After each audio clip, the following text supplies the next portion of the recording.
Abra sua Bíblia comigo, Salmo de número, eu vou ler dois salmos, o 127 e o 128. Salmo 127 e 128. Glória a Deus.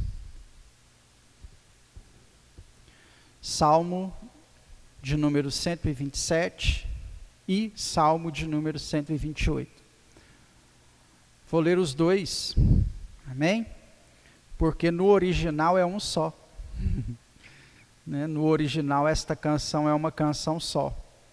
Quando o responsável, né, que foi dividir a Bíblia aí em capítulos, nós estudamos isso aqui no discipulado de segunda-feira, e aí esse salmo foi dividido em dois, mas esta oração é uma oração apenas. O que para nós, é claro, não interfere, né? Quem dividiu para separar a condição da bênção. Né? O Salmo 127 vai trazer para nós a condição, e o Salmo 128 vai trazer a bênção. Amém? Salmos 127 e Salmo de número 128. Pode permanecer assentado mesmo, como você está. O texto diz assim: se o Senhor não edificar a casa, em vão trabalham os que a edificam. Se o Senhor não guardar a cidade, em vão vigia a sentinela. Será inútil levantar cedo, repousar tarde, comer o pão de dores, pois ele concede sono aos seus amados. Os filhos são herança do Senhor, e o fruto do seu ventre o seu galardão. Como flecha na mão de um valente, assim são os filhos da mocidade.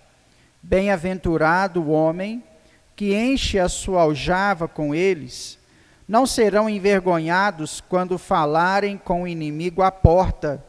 Bem-aventurado todo aquele que teme ao Senhor e anda em seus caminhos. Tu comerás o fruto do teu trabalho, de tuas mãos, feliz será e tudo te irá bem. A tua mulher será como uma videira frutífera no interior da tua casa, e os teus filhos como plantas de oliveira ao redor da tua mesa. Assim será abençoado o homem que teme ao Senhor. O Senhor te abençoará desde Sião todos os dias da sua vida, e que tu possas contemplar a prosperidade de Jerusalém, e verás os filhos de teus filhos, e a paz sobre Israel. Amém? Deus, esta é a tua palavra que foi lida, será ministrada aos nossos corações nessa noite. Eu oro para que, por intermédio dela, seja o Senhor a falar conosco aqui neste lugar. Nós queremos estar aqui, queremos sair daqui, tendo a certeza de que esta palavra trouxe algo ao nosso coração, agregou algo à nossa caminhada, à nossa jornada, em nome de Jesus, Pai. É o que eu oro, é o que eu peço ao Senhor, que o teu nome seja santificado aqui nessa noite, que esta palavra possa nos aproximar de ti, para a honra e glória do teu santo nome. Amém. Amém. Irmãos, hoje, né, além de estarmos aqui para o nosso culto da vitória, ao final do culto, nós vamos oficializar o casamento dos nossos irmãos Calimera e Maurício, né? E é sempre, não apenas por ser culto da vitória, mas também uma oportunidade da gente poder juntar aí o nosso culto da vitória com o que os irmãos estão fazendo nessa noite, né? Para falarmos um pouco a respeito de uma bênção, de uma vitória que Deus tem para o ser humano, né?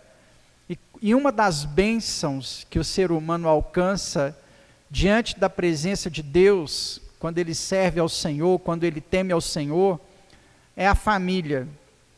É uma bênção para o homem e é uma bênção para a mulher, né? Quando eles se unem e constituem uma família. Nós precisamos quebrar alguns paradigmas, né? E aí eu quero alegrar o coração da Alessandra também, né? Família não é só quando a gente casa, né? Quando a gente é filho, nós também somos família, né? Nós temos meus filhos aqui nessa noite, os filhos dos irmãos ali atrás, né? A Alessandra, que é filha também. Então, não é assim, eu não recebi a bênção de Deus, porque o crente tem muito isso, né? Ele pega algumas frases isoladas para gerar algumas falas de maldição que não existem. Por exemplo, se eu não me casei, eu ainda não fui abençoado pelo Senhor. Não, você é abençoado por Deus como filho, né? Você continua na família, só que você ainda não passou ao papel de marido, você ainda não passou ao papel de esposa, você continua no papel de filho. E isso é uma bênção. Deus não abençoa a nossa família apenas quando nós nos casamos. Muito pelo contrário. Deus começa a abençoar as nossas vidas desde quando nós somos família como filhos, né? Existem bênçãos sobre a vida da família, por exemplo, que alcançam apenas os filhos. Honra teu pai e tua mãe todos os dias da sua vida, e os seus dias ser-lhe-ão prolongados aqui na terra.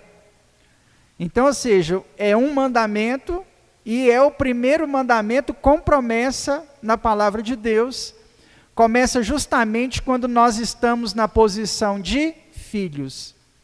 E é claro que, para cada nível que nós participamos dentro da família, o Senhor terá uma bênção específica sobre as nossas vidas. Amém? E, é claro, isso não quer dizer ser mais abençoado ou menos abençoado. Amém? Até o fato de uma pessoa gerar filhos ou não gerar filhos, nunca quis dizer ser mais abençoado ou ser menos abençoado. Ao longo da caminhada eu conheci muitas pessoas complexadas, que por algum motivo não puderam ter filhos e a igreja cobrava. Você tem que ter filho, porque filho é bênção, porque filho é herança. Eu tenho que entender que o que está escrito na Bíblia, tanto no Salmo 127 quanto no Salmo 128, não é separação da família, onde Deus abençoa algumas partes da família e outras não.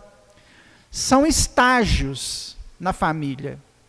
Enquanto você é filho, Deus tem uma bênção para você enquanto filho. Na hora que você passa para marido ou esposa, Deus tem uma bênção para você enquanto família, enquanto marido e esposa.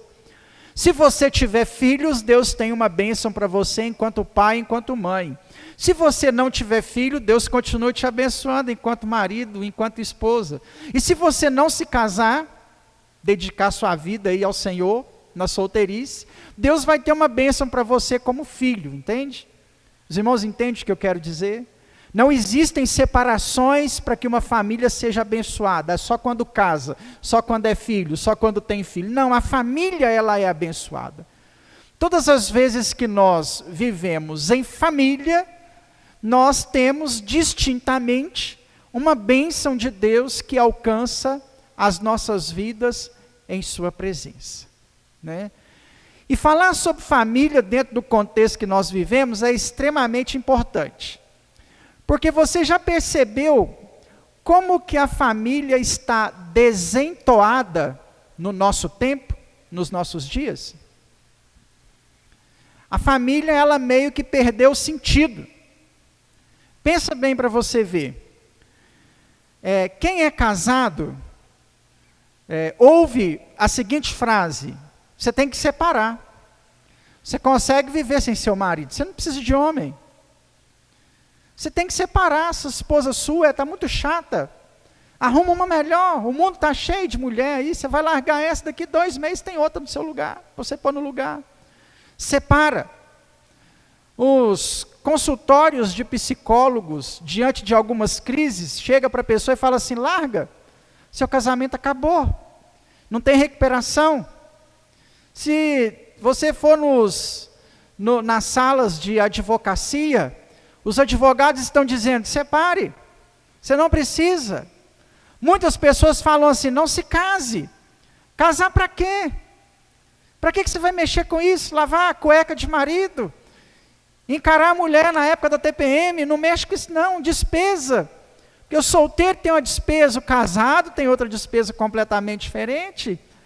O mundo hoje fala assim, não se case. No período em que nós estamos vivendo, é estatística o que eu vou te falar. O número de divórcios supera o número de casamentos. Isso acontece nos nossos dias. Existem mais pessoas se divorciando do que pessoas se casando. Então a família ela sofre um ataque porque estão dizendo assim, não se case. Agora, sabe para mim aonde está a maior loucura? Quando alguém fala para não se casar, está na ideologia homofóbica.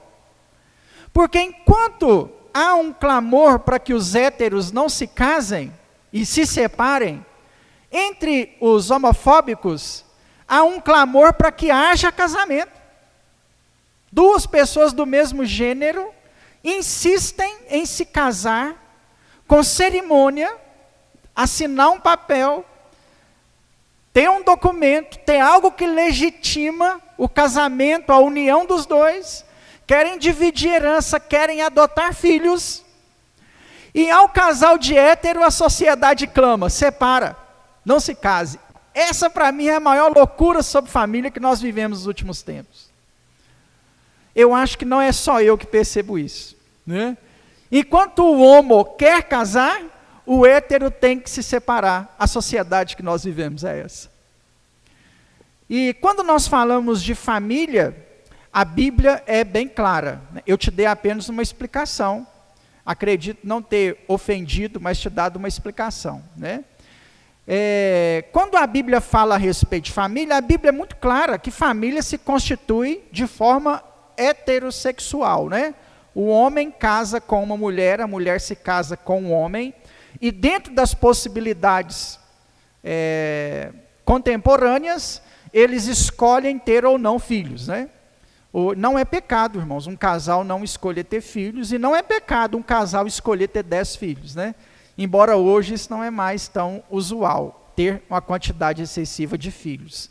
Mas nenhuma das duas situações seria um pecado. A Bíblia defende família, a Bíblia fala sobre família, nesse contexto que eu apliquei para você. Gênesis 2, o próprio Deus disse para Adão, deixará, pois, o homem, seu pai, sua mãe, unir-se-á a sua esposa, e ambos serão uma só carne. Isso significa que um dia você vai constituir a sua família, ou um dia alguém constituiu família para que você fizesse parte dela.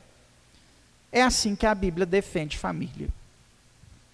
A Bíblia também fala sobre família, agora olhando pelo ponto de vista do texto que nós lemos, porque a Bíblia não fala sobre família apenas aqui, né?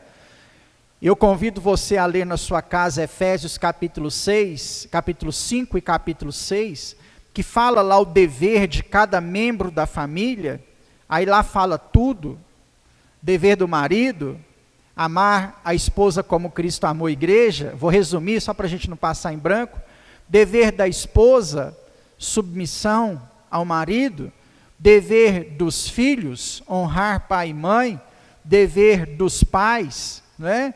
Corrigir os seus filhos, amá-los e instruí-los em justiça, dever do patrão, dever do empregado, porque se vive em família, ou você é patrão ou você é empregado, né? Faz parte da família também. Efésios 5, 6 traz os deveres, o apóstolo Paulo pontuou de forma bem objetiva o dever de cada um, né? E aqui no Salmo 128, não olhando à luz do dever, mas olhando à luz da bênção que Deus traz sobre a família. O Salmo 127 começa dizendo assim, se o Senhor não edificar a casa, essa casa aí você pode entender como família, em vão trabalham os que a edificam. Se o Senhor não guardar a cidade, onde a família está, em vão vigia a sentinela. Será inútil levantar cedo, repousar tarde, comer o pão de dores, pois ele concede sono aos seus amados. Esse versículo de número 1 nos aponta que quem edifica a família é o Senhor. Não sei se os irmãos que estão presentes aqui nessa noite tiveram oportunidade ou têm a oportunidade de conviver em família fora da presença de Deus. E a oportunidade de conhecer família na presença de Deus. São situações bem distintas, né? Bem distintas. A família edificada pelo Senhor, ela é diferente. Presta atenção, família em si é uma bênção. Amém? Tanto que quando chega um casal na igreja, né, de novos convertidos, que se casaram no catolicismo romano, a igreja evangélica reconhece e aceita o casamento. Pensa bem para você ver, o protestante o protestante diverge relacionado ao batismo. Porque o batismo era criancinha, pequenininho, não sabia de nada, não se lembra de nada, e batismo é para arrependimento, né? Aí você não lembra, quando você batizou lá, você era bebezinho, você não lembra, você nem tinha pecados para se arrepender. E batismo é para arrependimento, então agora depois de crescido, você precisa se batizar novamente. Nós divergimos relacionado ao batismo, mas não divergimos relacionado ao casamento. Porque entendemos a bênção de Deus sobre o conceito família, independente da situação que ele aconteceu. Porém, o casamento e a família com Deus, ela tem uma bênção superior, a mais. Quem tem que edificar a nossa família é Deus. Se a sua família foi constituída anteriormente, daqui para frente, quem tem que constituir ela é o Senhor, quem vai edificar, quem vai fazer ela crescer, quem vai colocar as bases, quem vai colocar os alicerces, é Deus, é o Senhor. Amém? Se você está constituindo família daqui para frente, você tem que entender que a sua família precisa ser edificada por Deus, que quem coloca os pilares, quem estabelece os marcos, quem coloca os princípios é o Senhor, é Deus. E se não for Ele que edificar, em vão será, versículo de número 2, a batalha pela família. Olha para mim, irmãos, viver em família não é fácil. É uma batalha. É muito marimbondo que a gente tem que engolir. Muita mosca que a gente tem que comer, para que um casamento dê certo, para que você seja submissa aos seus pais, para que você seja um filho obediente. A Bíblia nunca disse que ser família seria fácil. Muito pelo contrário, versículo 2 diz que inútil será levantar cedo, repousar tarde, comer o pão de dores. Trabalhar, se você não lutar diante do Senhor pela sua família, se não for Deus edificar a sua casa, nada vai valer a pena. Você pode morrer de trabalhar, você pode lutar contra todas as dificuldades que a família enfrenta, porém, se isso não for feito por Deus ou através de Deus na sua vida, de nada adiantará e de nada se aproveitará. Então, no Salmo 127, eu tenho que chegar à conclusão de que quem edifica a minha casa é Deus. Se eu quero ter uma família abençoada, se eu quero que a minha vida familiar seja vitoriosa, que o meu casamento seja abençoado, eu tenho que entregar ele nas mãos de Deus, todos os dias. Todos os dias. Quando é Deus que edifica, os filhos são herança do Senhor, o fruto do seu ventre, o seu galardão. Né? Uma das heranças que o Senhor deixa à família são os filhos. Como flecha na mão do valente, assim são os filhos da mocidade. Bem-aventurado, feliz é o homem que enche a sua aljava deles. Não serão envergonhados quando falarem com o inimigo à porta. Isso porque no contexto do Antigo Testamento, O que defendia a família eram os filhos, né? O caso mais nítido que nós temos para exemplificar esse aqui é Jacó. Quantas guerras, quantas batalhas Jacó, Israel, enfrentou apenas com seus filhos, contra moabitas no deserto, amalequitas, e entre outros mais, filisteus. Quantos inimigos se levantaram contra a casa de Jacó, e a defesa deles eram os seus filhos, né? Eram os seus filhos. Numa dessas defesas, ela foi até meio que injusta, quando uma das filhas lá queria casar com alguém do povo estranho. Eu vou citar a história de forma rasa, não vou me prender a detalhes.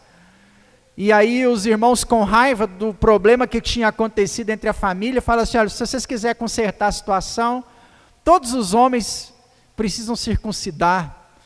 Aí os homens vão lá, todos os homens, né, do exército inimigo circuncidam, os filhos de Jacó vão lá de noite.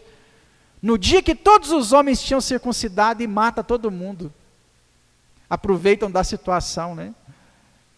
Quem defende a família no período de Jacó eram os filhos, né? Que tinham esse papel de guardar. Quando o inimigo chegava à porta, os filhos defendiam. Então, dentro daquele contexto, bem-aventurado era o homem que tinha muitos, porque se ele tinha muitos filhos, ele tinha um exército muito grande. O contexto de filho da época bíblica para nós é diferente, né? As pessoas tinham filho para ter soldados para lutar na guerra. As pessoas tinham filho para cuidar do campo, né? Quando o marido mais a mulher falava assim: olha, a gente está plantando mais longe aqui, nós vamos precisar de mais um funcionário. Então vamos fazer um menino, que ele ajuda nós a plantar. Aí saía fazendo menino, porque ia ter mais um para trabalhar na colheita, né? Ia ter mais um para ajudar na colheita, ia ter mais uma mulher para lavar vasilha, né? E aí o negócio ficava difícil por causa disso. O nosso contexto hoje é outro. Mas não fugimos às batalhas que a família tem. O Salmo 127 nos mostra que família não é fácil. Será inútil levantar cedo, repousar tarde. O Salmo 128, a oração continua: bem-aventurado todo aquele que teme ao Senhor e anda nos seus caminhos. O Salmo 128 traz o segredo para a família ser bem-aventurada. A palavrinha bem-aventurado quer dizer feliz, quer dizer bem-sucedido, quer dizer alcançou o sucesso. O texto diz: feliz é aquele que teme ao Senhor. O segredo para a sua família ser abençoada não está na sua fidelidade conjugal, não está na folha salarial que você tem, não está no seu patrimônio, está no temor a Deus. É aí que o nosso casamento, que a nossa família é abençoada. Sabe por quê? Eu já disse isso aqui para os irmãos em outras oportunidades. Se eu sou fiel a Edileia, por causa da Edileia, talvez eu teria motivos para não ser fiel. Né? Todo casamento, estou usando o meu, mas você pode aplicar isso ao seu. Todo casamento tem seus desgastes, tem seus problemas. Qual de nós dentro dessa sala nunca quis sair de casa correndo e falar assim: vou acabar com isso, vou largar isso para um lado, não vale a pena? Quantas vezes talvez nós já pensamos em separação por causa dos problemas da outra pessoa? Nós temos que entender que o segredo da fidelidade conjugal não é a outra pessoa apenas, é a Deus. Sabe por que eu sou fiel a Edileia? Por causa de Deus. Porque antes de pecar contra ela, o meu pecado é contra o Senhor. Se eu fizer algo, porque eu não me pertenço mais, diz a Bíblia, né? A minha carne pertence a ela e a carne dela pertence a mim. Antes de eu fazer algo contra ela, contra o que pertence a ela, eu vou estar fazendo contra o Senhor. Lembra de Urias? Davi tinha dormido com a mulher de Urias. E traz Urias para casa. E fala com Urias assim, deita com a sua esposa, para falar com o filho dele. Qual é a resposta de Urias? Vive o rei e vive o Senhor, eu não farei isso. Nós não devemos ser fiéis, irmãos, porque somos bons maridos. Devemos ser fiéis porque somos servos de Deus. Esse é o segredo, temor do Senhor. Se você temer a Deus, não importa se o seu cônjuge é empresário, ou se ele é pobre, se ele vive de Bolsa Família. Não importa se ele passou no concurso público, ou se ele tem um contrato de CLT assinado. Nós vencemos essas coisas temendo a Deus. Por isso que é importante se casar com o servo e com uma serva do Senhor. Você lembra que os pastores ensinavam isso no passado? Porque hoje a gente quase não ouve falar isso mais, né? O pastor chegava na igreja e falava assim, e eu falo isso para a Alessandra, né? Espere em Deus, Deus vai mandar um varão abençoado para você, um homem crente. Não caça no mundo, não. Porque luz e trevas não combinam. 1 Coríntios é contra julgo desigual. Espera. Com todo respeito aos irmãos, que eu tenho um carinho muito grande por eles também, né? Quanto tempo a Márcia esperou, hein, Márcia? Até que aparecesse o Silvio, né? Quanto tempo? E aí apareceu. Então assim, espere em Deus, porque julgo desigual, não pode. Você vai escolher alguém para casar, a primeira característica tem que ser crente. E deixa eu te contar um segredo, não é para te acompanhar para a igreja apenas. Não é só porque a igreja não aceita casar ímpio com crente, não é isso, tem nada a ver com isso. Sabe o que é? Arruma alguém crente, porque ele não vai te trair, porque ele não vai levar bebida alcoólica para dentro da sua casa. Arruma um crente porque ele vai entender as responsabilidades que ele tem como funcionário. Sabe por que eu não chego atrasado no meu serviço, irmãos? Sabe por que eu não faço coisa errada no meu serviço? Não é porque eu sou um camarada bom, não, porque eu não sou bom. É porque eu sou crente, eu sou cristão, eu temo a Deus. Eu entendo que se eu chegar atrasado no meu local de trabalho, antes de estar errando com o meu patrão, estou errando com o Senhor, que me salvou, que escreveu meu nome no livro da vida, que me fez sal dessa terra e luz deste mundo. O que faz o nosso casamento ser abençoado, a nossa família ser abençoada, o segredinho básico é temer a Deus. Salomão disse que o temer o Senhor é o princípio da sabedoria. Salomão disse em Eclesiastes 12 que ao final de todas as coisas o importante é temer a Deus. Quem teme a Deus não trai. Quem teme a Deus não larga, não divorcia. Se houve divórcio, acidente, percurso permitido pela Bíblia, pode analisar. Talvez faltou um pouquinho de temor. Não é só falta de temor, mas vai estar envolvido, pode ter certeza. Então eu tomei uma decisão. O que eu tenho que entender que vai abençoar a minha casa? Temor. O que me faz um excelente filho? Temor a Deus. Dadas as circunstâncias que a gente vive, eu vejo pouco a minha mãe. Vejo muito pouco minha mãe. Ultimamente tenho visto minha mãe 2, 3 vezes durante o ano. E para mim ver minha mãe hoje é uma manobra, uma logística muito grande para me ver minha mãe. Quantas vezes para mim almoçar com a minha mãe, eu saio daqui da igreja, depois da escola dominical, para estar à noite? Quantas vezes eu já fiz isso ao longo desses 13 anos de Lagoa da Prata? Sai daqui correndo, não tem ônibus direto. Para mim ver minha mãe não é aquele negócio assim, vou pegar um ônibus na rodoviária, vou lá ver minha mãe. É tão perto e ao mesmo tempo é tão longe. Parar de Minas, sair de ônibus, você tem que apiar em Bom Despacho, de Bom Despacho para parar de Minas, gasta 5 horas para chegar lá de ônibus. Irmão, você não sabe como que eu sou cobrado no meu coração e na minha consciência por isso. Quando eu tenho a oportunidade de ver minha mãe, não vou, eu me sinto em pecado. Eu penso assim, gente, estou pecando. Não é só porque minha mãe, é porque eu sirvo a Deus e isso me incomoda. Porque é o temor do Senhor que me faz ser um filho melhor ou um filho pior diante da presença dEle. Se você não aprender nada aqui nessa noite, saia daqui com esse ensinamento. Para que a sua família seja abençoada, você tem que temer a Deus. A Deus. Você vai conhecer homens mais bonitos e melhores. Você vai conhecer, eu acho que Edileia não vai não, mas vai, né? Tem que deixar essa possibilidade.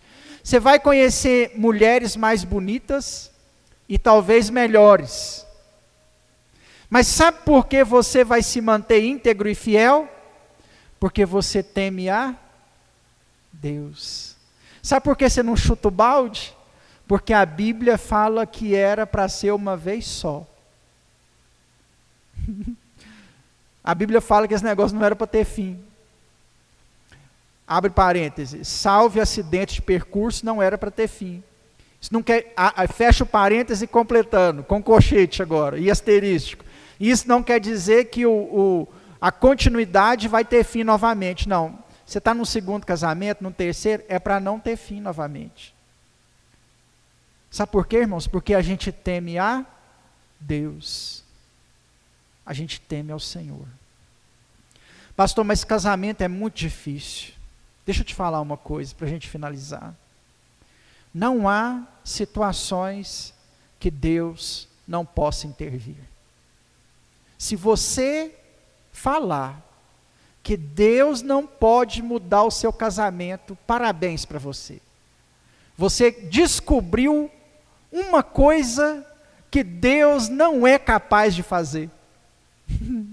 Eu acho que você até tiraria ele da posição de Deus, porque existe algo agora que ele não pode fazer, mudar o seu casamento.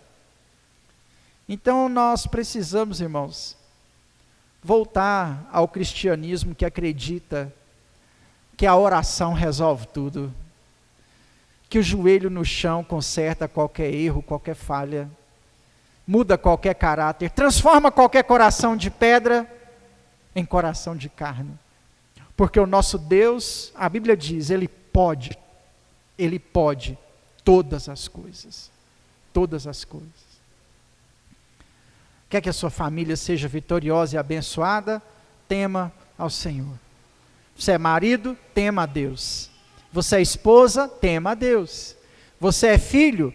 Tema ao Senhor. E você vai ser feliz e bem-aventurado. Porque o segredo, para que os filhos estejam como oliveira ao redor da sua mesa, para que a sua mulher seja frutífera, para que a casa seja abençoada, para que o casamento seja abençoado, o segredo é temer a Deus e mais nada. É aqui que a nossa família é abençoada. Eu queria ter um pozinho para abençoar a sua família, para jogar na sua cabeça e falar assim, ó, seja abençoado. Não é assim. É o temor que abençoa a sua família. Amém? Se você quer ter uma casa abençoada, tema a Deus, em nome de Jesus. Se coloque de pé, vamos orar.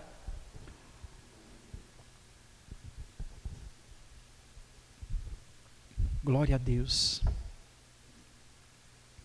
Pai, eu quero colocar nas suas mãos neste momento, cada família, Deus, aqui representada nesse culto da vitória.